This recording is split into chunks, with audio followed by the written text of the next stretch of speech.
Hello traders, hello friends, I'm Coach Jay. Welcome again to my channel, and for today's video, syempre maghahanap na tayo ng ating potential trades. Okay, so dahil nag-analyze na tayo ng weekend, so dapat naman i-execute natin yung setup natin, okay, or yung mga plans natin nung weekend. Okay, so let's begin with Euro USD. So as discussed, bearish ako dito kay Euro USD. So if hindi kayo nakapanood, please lang panoorin nyo po yung detailed explanation ko ng analysis natin for Euro USD. Okay, so dahil bearish ako, and ito yung level wherein dito ako interested mag-sell. Okay, dito sa 50%. If ever na hindi mag-hold yan, pwede rin naman dito sa level na to.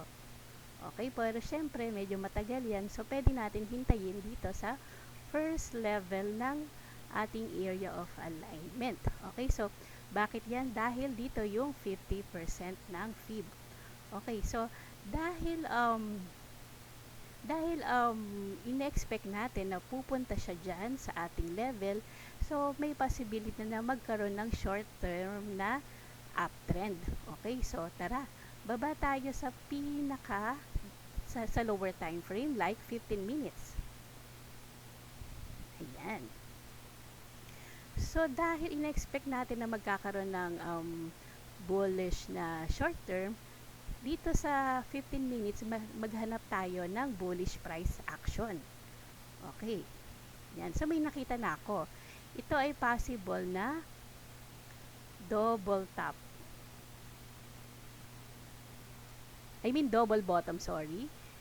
So, correction. So, nakakita ko dito ng double bottom. Okay? Double bottom is a bullish price action. Okay? Tapos, nagkaroon na rin siya ng breakout dito sa neckline. And currently ay tinetest niya ngayon itong neckline niya. Okay? Yan. So, ako personally, magte-trade na ako sa kanya, pero syempre I follow my risk management dahil mag-against tayo ng trend, okay, sa daily.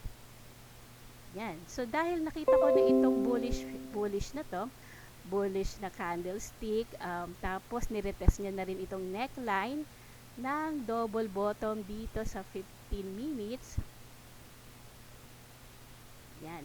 So naririto na siya. Ako personally ay magbabay na ako. Okay? Long. Ayan. So, siguro ang target ko muna ay dito, no? So, dito natin ine-expect, syempre, hindi naman natin, yung market naman, very unpredictable. So, siguro, by level muna ulit tayo. Pwede tayong hanggang dito muna. So, that is 30 pips. Okay?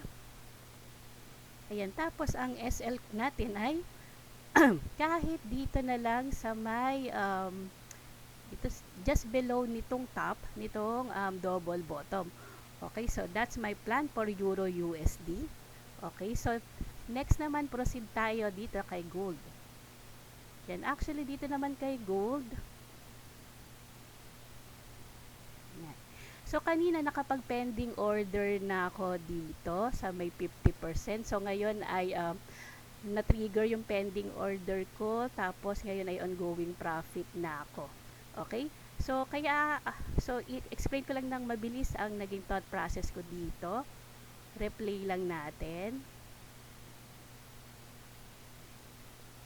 Ayan. So, kaninang morning, yan, kaninang morning habang nagche-check ako, yan, nakita ko na downtrend siya because of the series of lower lows and lower highs. So, downtrend siya dito sa 15 minutes. Kaya nag-plot ako ng fib. So, sana napanood nyo rin yung ating Fibonacci lesson, no, na na-upload ko na rin. So, from this high to the low, nag-fib lang ako. Tapos, dito nga sa 50% ay sell limit order na ako. Tapos, ayan na. Replay ulit natin. Ayan. So, dito lang yung aking target profit. Dito, ginamit ko na lang din yung Fibonacci extension na 27.2%. And maganda rin naman tong level na to. Okay, ayan. So, yun lang mga traders. I hope meron ulit kayong napulot na mga inputs dito sa ating video. Bye-bye!